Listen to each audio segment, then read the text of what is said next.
Hello friends, welcome to MMTN kitchen. இன்றைக்கி நம்ம channel என்ன பார்க்க போகிறோன்னா ஒரு சூப்பரான கத்திரிக்காய் கிரேவி தான். கத்திரிக்காய் வந்து நிறைய பேருக்கு பிடிக்காது. ஆனால் அது ஒரு வாட்டி இந்தமாதிரி கிரேவியாக செஞ்சு கொடுத்தீங்கன்னா கத்திரிக்காய் இருக்கிறதே தெரியாது. அவ்வளோ டேஸ்ட்டு சூப்பராக இருக்கும். நீங்களும் வீட்டில் ட்ரை பண்ணி பாருங்கள். இப்போ வாங்க நம்ம எப்படி செய்யுதுன்னு பார்க்கலாம். இந்த ஷேப்பில் குட்டி குட்டியாக கட் பண்ணி தண்ணியில் போட்டு வச்சுக்கோங்க. அப்போ தான் அது கருப்பாகாமல் இருக்கும். இப்போ ஒரு கடாயில் 2 ஸ்பூன் எண்ணெய் சேர்த்துக்கோங்க. இப்போ இது கூடவே கடுகு 1 ஸ்பூன் சேர்த்துக்கோங்க. ஒரு 3 பெரிய வெங்காயம் எடுத்துக்கோங்க. அதை இந்த மாதிரி பொடி பொடியாக கட் பண்ணிக்கோங்க. கட் பண்ணிவிட்டு இதில் சேர்த்துட்டு நல்லா வதக்கி விட்டுக்கோங்க.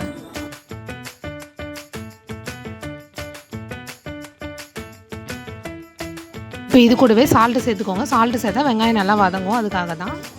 சால்ட்டு சேர்த்துட்டு நல்லா வதக்கி விட்டுக்கோங்க.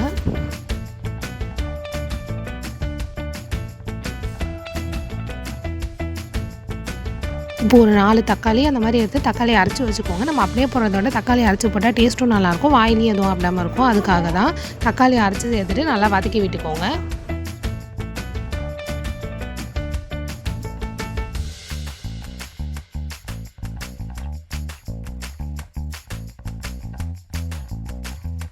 இப்போ இது கூடவே கத்திரிக்காவை சேர்த்துக்கோங்க.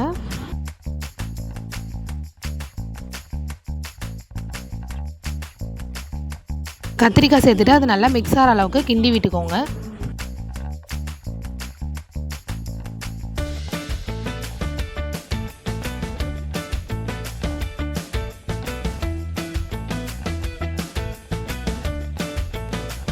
இதை வந்து நம்ம வாட்டர் ஆட் பண்ணாமையும் செய்யலாம். செஞ்சால் அது ஒரு கத்திரிக்காய் தொக்கு மாதிரி இருக்கும். நீங்கள் கிரேவியாக வேணும்னா மட்டும் ஆட் பண்ணிக்கோங்க. ஒரு பெரிய கிளாஸ் ஃபுல்லாக சேர்த்துக்கோங்க. மஞ்சத்தூள் 1/2 ஸ்பூன் சேர்த்துக்கோங்க. மிளகாத்தூள் 1 ஸ்பூன் சேர்த்துக்கோங்க. இப்போ இது 2ஐயும் சேர்த்துட்டு நல்லா கிண்டி விட்டுக்கோங்க. இப்போ இது கூடவே உங்களுக்கு சால்ட் பத்தாத மாதிரி இருந்துச்சுன்னா ஆட் பண்ணிக்கோங்க. வீட்டு மிளகாத்தூள் ஒரு பெரிய ஸ்பூனில் 1 ஸ்பூன் சேர்த்துக்கிறேன். நீங்கள் அப்படி இல்லைன்னா சின்ன ஸ்பூனாக இருந்ததுன்னா 2 ஸ்பூன் கூட சேர்த்துக்கலாம். வீட்டு மிளகாத்தூள் சேர்த்தா இன்னும் டேஸ்ட்டு நல்லாயிருக்கும். சேர்த்துட்டு நல்லா கிண்டி விட்டுக்கோங்க. இப்போ இது கூடவே கருவேப்பிலை 1 கொத்து ஆட் பண்ணிக்கோங்க. கருவேப்பிலை சேர்த்துட்டு நல்லா கிண்டி விட்டுக்கோங்க. இப்போ ஒரு பிளேட் போட்டு மூடிக்கோங்க. ஒரு 15 மினிட்ஸ் அந்த மாதிரி கழித்து ஓப்பன் பண்ணால் லோ ஃப்ளேம்லேயே வச்சுக்கோங்க. இப்போ ஆஃப்டர் 15 மினிட்ஸ் பாருங்கள், நம்ம வச்சிருந்த தண்ணியெலாம் கம்மியாகிட்டு நம்ம கத்திரிக்காய் கிரேவி சூப்பராகவே ரெடி ஆகுது. இந்த டைமில் நல்லா கிண்டி விட்டுக்கோங்க. அடி பிடிக்காமல் பார்த்துக்கோங்க. அடுப்பை வந்து லோ ஃப்ளேம்லேயே வச்சுக்கோங்க.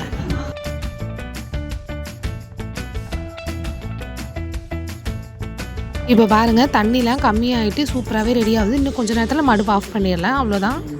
இப்போ நம்ம கத்திரிக்காய் கிரேவி சூப்பராக ரெடி ஆகிடுச்சு. நீங்களும் வீட்டில் ட்ரை பண்ணி பாருங்கள். வீடியோ பிடிச்சிருந்தா லைக் பண்ணுங்கள், கமெண்ட் பண்ணுங்கள், ஷேர் பண்ணுங்கள். மறக்காமல் எம்எம்டிஎன் கிச்சனை சப்ஸ்கிரைப் பண்ணிக்கோங்க. அப்போ தான் நம்ம நெக்ஸ்ட் போகிற வீடியோவில் உங்களுக்கு உடனே அப்டேட் ஆகும்.